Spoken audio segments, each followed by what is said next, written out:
જૂના ડીસામાં આવો પ્રસંગ છે, લાંબા સમય સુધી લોકોના હૃદયમાં પ્રેરણારૂપ બની રહેશે. મહોરમના ચાલીસામાં નિમિત્તે જૂના ડીસા સેવા સમરસતાની માનવતાની મસો યોજાયો હતો. ત્યારે જાત ધર્મની સાથે માનવતા પણ જીવંત બને.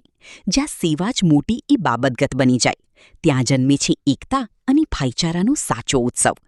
ત્યારે મહોરમના 40મા નિમિત્તે જૂના ડીસા મુસ્લિમ યુવા સેવા સંગઠનની દ્વારા હવે શરબત અને પ્રસાદ વિતરણ, ગામના સંતો, આગેવાનો, શિક્ષકો અને સેંકડો વિદ્યાર્થીઓની ગૌરપૂર્વક ઉપસ્થિતિઓ સર્જાયો સમરસતાનો. આવી અવિસ્મરણીય માહોલ અત્યારે આ ભવ્ય કાર્યક્રમમાં.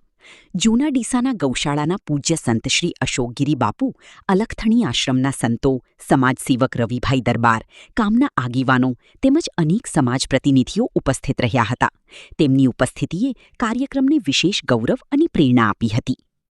આજે મહોરમના 40મા ચહેલુમ નિમિત્તે યુવા સંગઠન મુસ્લિમ યુવા સંગઠનના પ્રમુખ એવા અખિલભાઈ કાસુરા, પોલીસ પ્રાવડના મંત્રી, અને આજે ગામની અંદર દરબારગઢ સ્કૂલ આવેલી છે જૂના ડીસા ગામની અંદર, નાના બાળકોને પ્રસાદ રૂપે આજે બુંદી અને સેવનો પ્રસાદ રાખ્યો હતો, શરબતનું આયોજન રાખ્યું હતું. હું સંત શ્રી અશોકગીરી મહારાજ પણ અહીંયા ઉપસ્થિત રહી અને ખૂબ સારું કાર્ય અખિલભાઈ કરી રહ્યા છે. એવી અમે પણ દુઆ કરીએ, પ્રાર્થના કરીએ કે અખિલભાઈ વર્ષો વર્ષ આવું પણ કાર્ય કરતા રહે અને ખૂબ ખૂબ પ્રગતિ કરે. મોહમ્મદ સમીઉલ્લાહ ખાન, મુસ્લિમ યુવા સંગઠનનો પ્રમુખ.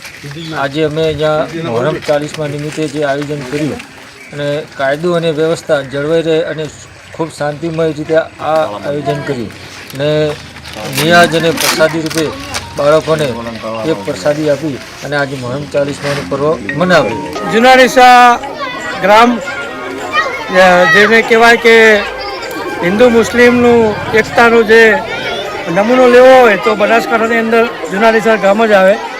તો મિત્રો, આજે જૂના ડીસા ગ્રામ્ય લેવલે મુસ્લિમ કમિટી અને મહોરમ કમિટી તરફથી જૂના ડીસા શાળા નંબર 1 જેને કહેવાય દરબારગઢ શાળા, દરબારગઢ શાળાના તમામ બાળકો અને સ્ટાફને શરબત વિતરણ તેમજ ખૂબ જ સરસ મજાનો નાસ્તો કરાવવામાં આવ્યો બાળકોને.